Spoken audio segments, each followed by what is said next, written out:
दोस्तों एक जमाना था जब मिडिल क्लास फैमिली में स्कूटर का होना बहुत ही प्राउड फील कराता था, लेकिन 90s का दौर आते आते बाइक्स ने स्कूटर्स की जगह लेना शुरू कर दिया। भारत में सबसे पहले जिस मोटरसाइकिल का क्रेज सबके सर पर सवार था वो थी हीरो होंडा। अगर आप भी 90s बॉर्न हैं तो आपने भी इन बाइक्स का क्रेज जरूर देखा होगा। हीरो होंडा दो अलग अलग कंपनीज हीरो और होंडा के मिलने से बनी थी, जिसे इतनी पॉपुलैरिटी मिली कि 2001 में ये वर्ल्ड की लार्जेस्ट टू व्हीलर कंपनी बन गई। उस वक्त की बात करें जब हीरो और होंडा दोनों मिलकर काम कर रहे थे, तब इन्होंने इंडियन टू व्हीलर मार्केट का 50% से भी ज्यादा मार्केट शेयर कैप्चर कर रखा था। लेकिन धीरे धीरे इस ज्वाइंट वेंचर में दरारें पड़ने लगी और आखिरकार 2010 में हीरो ग्रुप और होंडा मोटर्स अलग हो गए। क्या आपने कभी सोचा है कि एक साइकिल बनाने वाली कंपनी हीरो ग्रुप के पास इतनी हिम्मत कहां से आई कि उसने दुनिया के सबसे फेमस बाइक मैन्युफैक्चरर से अपने नाते तोड़ लिए? कुछ लोगों का मानना है कि इस अलगाव की असली वजह होंडा की तरफ से मिलने वाला धोखा था, लेकिन असल कहानी कुछ और ही है। हीरो ग्रुप और होंडा मोटर्स एक दूसरे से अलग क्यों हुए और आज ये दोनों कंपनीज किस पोजीशन पर हैं,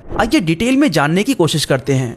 हीरो होंडा के अलगाव को जानने से पहले हमें ये जानना जरूरी है कि इनकी शुरुआत कैसे हुई थी और ये दोनों एक दूसरे से मर्ज क्यों हुए। दोस्तों हीरो होंडा की सफलता की कहानी जितनी पॉपुलर है उससे भी ज्यादा पॉपुलर इन दोनों कंपनीज के शुरुआत और स्ट्रगल की कहानी है। अगर हम हीरो की बात करें तो इसकी शुरुआत 1956 में बृजमोहन लाल मुंजाल और उनके भाइयों ने मिलकर की थी। उन्होंने बैंक से 50,000 रुपए का लोन लेकर साइकिल पार्ट्स की पहली मैन्युफैक्चरिंग यूनिट लुधियाना में स्टैब्लिश किया, जिसका नाम रखा था हीरो साइकिल्स। अब सब कुछ सही चल रहा था, लेकिन कुछ ही समय में इन भाइयों को समझ आया कि साइकिल पार्ट्स बेचने से अच्छा है कि वो क्यों ना खुद की साइकिल मैन्युफैक्चरिंग करना शुरू कर दें।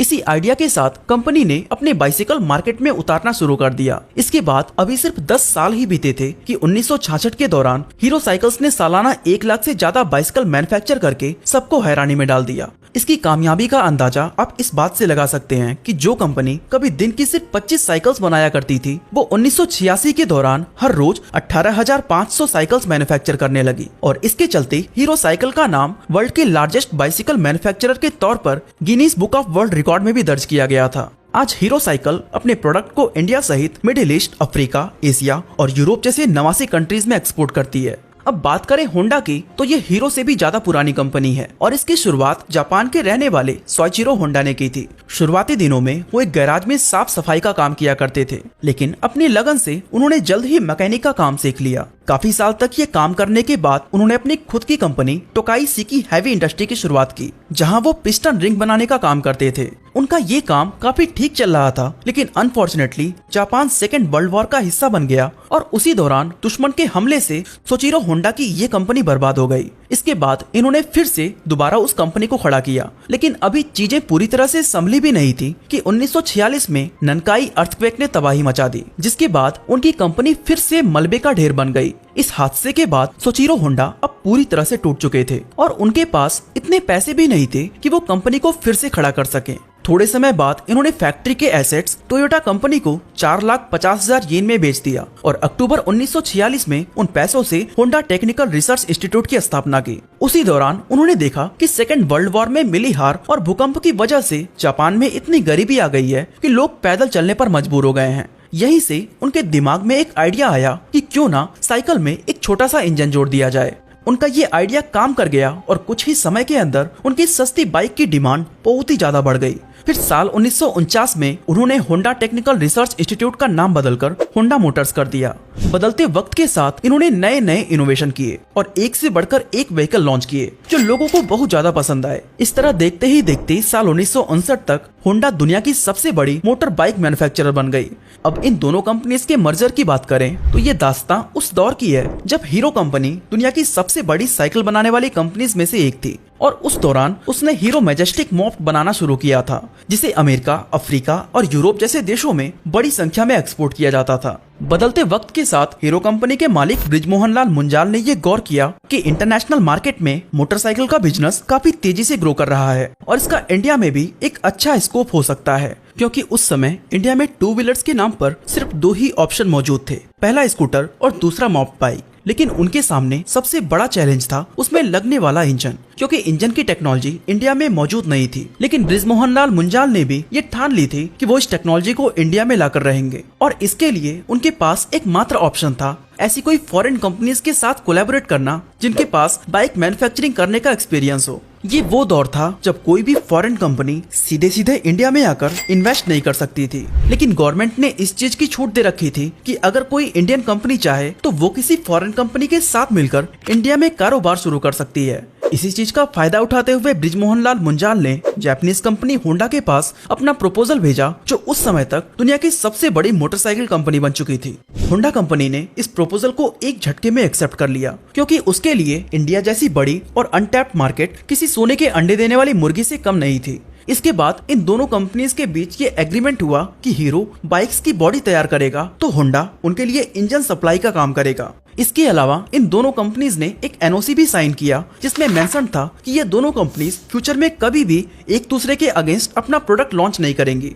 इस डील से दोनों ही कंपनीज खुश थी, क्योंकि हीरो को इंजन मिल रहा था तो होंडा को इंडियन मार्केट। बस फिर क्या था, बिना किसी देरी के हीरो होंडा का पहला प्लांट हरियाणा में लगा दिया गया और कंपनी ने साल 1985 में अपनी पहली बाइक CD100 को मार्केट में लॉन्च कर दिया। इसके लॉन्च होते ही ये बहुत ही ज्यादा पॉपुलर हो गई और इसके पॉपुलैरिटी के पीछे 3 मेजर रीजंस थे, जिसमें पहला ये था कि 2 व्हीलर के तौर पर मोटरसाइकिल का ये कॉन्सेप्ट लोगों को खूब पसंद आ रहा था। दूसरा रीजन था बाइक का माइलेज, क्योंकि उस समय स्कूटर्स के मुकाबले हीरो होंडा की बाइक्स काफी ज्यादा माइलेज देती थी, जिससे लोगों का फ्यूल कॉस्ट कम हो गया। इवन कंपनी ने इस बाइक को एक टैगलाइन भी दी थी, फिल इट, सट इट एंड फॉरगेट इट, यानी कि पेट्रोल भरिए, टंकी को बंद करिए और भूल जाइए। ये टैगलाइन उस दौर में खूब ज्यादा पॉपुलर हुई थी। थर्ड रीजन की बात करें तो वो था बाइक का प्राइस। इस मोटरसाइकिल को बहुत ही अफोर्डेबल प्राइस पर लॉन्च किया गया था, क्योंकि ये कंपनी मिडिल क्लास फैमिलीज या यूं कहें वर्किंग क्लास को टारगेट करना चाहती थी और इस स्ट्रैटेजी की वजह से बीतते वक्त के साथ इनकी सेल्स में कई गुना ज्यादा उछाल आता गया। पहली बाइक की सक्सेस के बाद हीरो होंडा ने साल 1986 में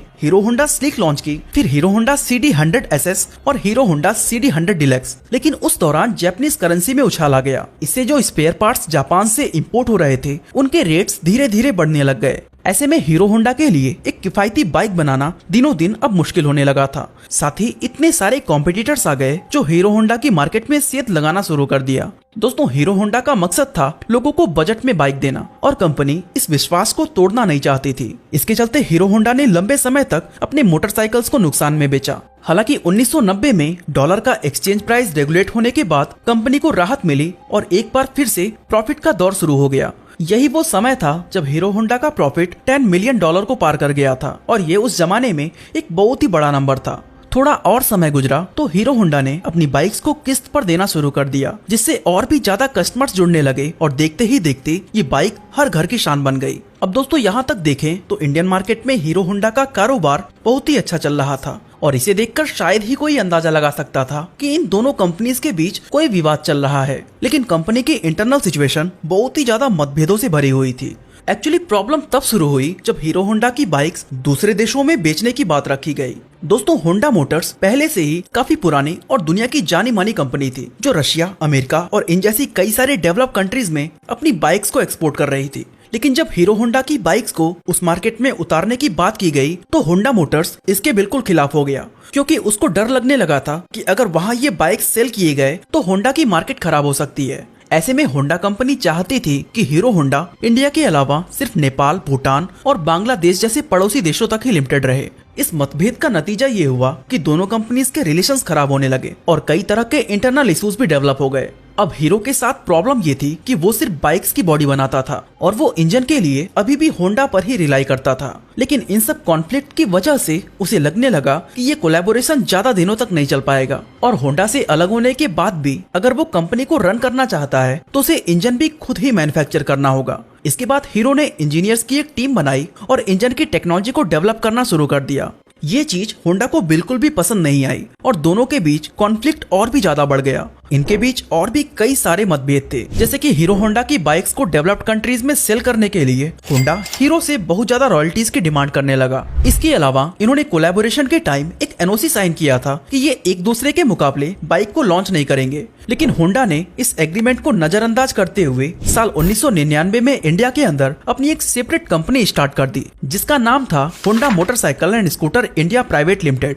अब होंडा ने अपनी बाइक्स को सेम उसी सेगमेंट में उतारना शुरू कर दिया था जिसमें हीरो होंडा अपनी बाइक्स को पहले से ही लॉन्च कर रहा था, और वो भी लगभग उन्हीं दामों में। इसका नतीजा ये हुआ कि हीरो होंडा के कस्टमर्स अब बंटने लग गए, जिससे हीरो ग्रुप को भारी नुकसान का सामना करना पड़ा। ऐसे में हीरो कंपनी अभी भी हीरो होंडा के प्रॉफिट में अपनी हिस्सेदारी तक ही लिमिटेड था। लेकिन होंडा कंपनी के दोनों हाथ में लड्डू थे, जो एक तो हीरो होंडा से मिल रहा था और दूसरा अपनी सेपरेट कंपनी होंडा से। इस तरह ये सारे रीजंस हीरो कंपनी को होंडा से सेपरेट होने के लिए काफी थे।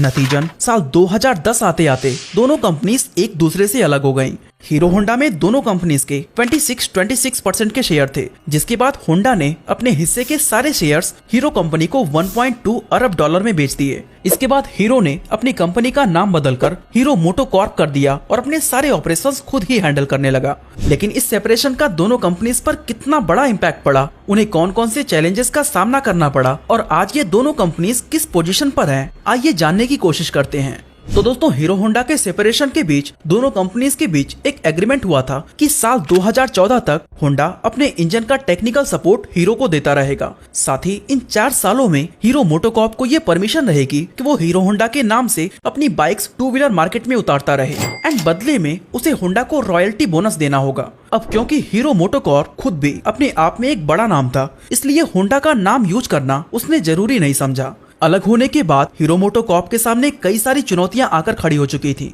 क्योंकि उनके पास ना तो अपना R&D सेंटर था, ना ही मैन्युफैक्चरिंग प्लांट था और ना ही होंडा जितनी एडवांस टेक्नोलॉजी। ऐसे में उन्होंने सारे चैलेंजेस से फाइट करते हुए साल 2014 में राजस्थान के नीमराना में अपनी पहली प्रोडक्शन यूनिट एस्टैब्लिश की। 2016 में मुंजाल साहब ने जयपुर के अंदर R&D सेंटर भी खोला। इसके अलावा सर्विस नेटवर्क और सप्लाई चेन को बनाने के लिए उसमें भारी भरकम इन्वेस्टमेंट की। धीरे धीरे हीरो मोटोकॉर्प अपनी सारी कमियों को पूरा करते हुए एक बार फिर से मार्केट में छा जाने के लिए तैयार था। इसने बैक टू बैक कई सारी मोटरसाइकिल्स लॉन्च की, लेकिन हम सबको पता है कि हीरो पहले एक साइकिल बनाने वाली कंपनी थी और इसकी यही इमेज लोगों के दिमाग में प्रिंट हो चुकी थी। ऐसे में उसकी बाइक पर ट्रस्ट करता कौन, ये भी कंपनी के सामने एक बहुत बड़ी चुनौती बनी हुई थी। इससे निपटने के लिए हीरो मोटोकॉर्प ने कई सारे एड कैंपेन चलाए, यूथ को टारगेट किया और बड़े बड़े सेलिब्रिटीज को ब्रांड एम्बेसडर बनाया। वहीं अगर होंडा की बात करें तो वो उस समय तक एक बहुत ही सक्सेसफुल कंपनी थी और फाइनेंशियली स्ट्रांग होने की वजह से उसे बहुत ज्यादा चुनौतियों का सामना नहीं करना पड़ा। इसका एक रीजन ये भी था कि सेपरेशन से पहले ही होंडा ने अपनी कंपनी इंडिया में स्टैब्लिश कर ली थी और जब ये दोनों कंपनीज अलग हुए तो उस समय तक होंडा इस मार्केट में अच्छी खासी पकड़ बना चुकी थी। अब अगर हम इसकी फाइनेंशियल कंडीशन को देखें तो बहुत ही हैरान करने वाला डेटा सामने आता है, क्योंकि 2011 में जहां होंडा की नेट वर्थ 55 बिलियन डॉलर थी, वो 2023 में घटकर 45 बिलियन डॉलर पर आ गई है। लेकिन हीरो मोटोकॉर्प की बात करें तो 2011 में इसकी नेट वर्थ 7 बिलियन डॉलर थी, जो अब 2023 में बढ़कर 7.5 बिलियन डॉलर हो गई है। अगर हम उस वक्त की बात करें जब हीरो और होंडा दोनों मिलकर काम कर रहे थे, तब इन्होंने इंडियन 2 व्हीलर मार्केट का 50% से भी ज्यादा शेयर कैप्चर कर रखा था। लेकिन आज होंडा के पास केवल 25% मार्केट शेयर है, तो वहीं हीरो ने 35% ऑफ 2 व्हीलर मार्केट अपने नाम कर रखा है। पिछले साल 2022 में हीरो मोटोकॉर्प 53 लाख 2 व्हीलर्स को बेचकर इंडिया की सबसे बड़ी 2 व्हीलर कंपनी बन चुकी है। वहीं होंडा इस लिस्ट में सेकंड पोजीशन पर आती है, क्योंकि इसने 2022 में 40 लाख 2 व्हीलर्स बेचे थे। जब ये दोनों कंपनी साथ में थी तो ये अराउंड 6000 लोगों को रोजगार दे रही थी, लेकिन आज हीरो अकेले ही 8600 से भी ज्यादा लोगों के रोजगार का सहारा बनी है। इनके 2 व्हीलर्स की क्वालिटी का अंदाजा आप इस बात से लगा सकते हैं कि 2019 में हीरो ने 78 लाख बाइक्स बेचकर दुनिया में हाईएस्ट बाइक सेल करने का रिकॉर्ड बनाया था। साथ ही ये अराउंड 10 करोड़ 2 व्हीलर्स बनाने वाली दुनिया की एकमात्र कंपनी है। एंड दोस्तों, इस डेटा से साफ जाहिर होता है कि सेपरेशन के बाद शुरुआती चैलेंजेस से लड़ते हुए हीरो मोटोकॉर्प लगातार ग्रो करता आ रहा है। बाकी इसी तरह अगर आप जानना चाहते हैं कि इंडिया के अंदर मोबाइल रिचार्ज के रेट महंगे क्यों हो रहे हैं, तो आई बटन पे क्लिक करके वीडियो को देख सकते हैं। बाकी आज के लिए बस इतना ही।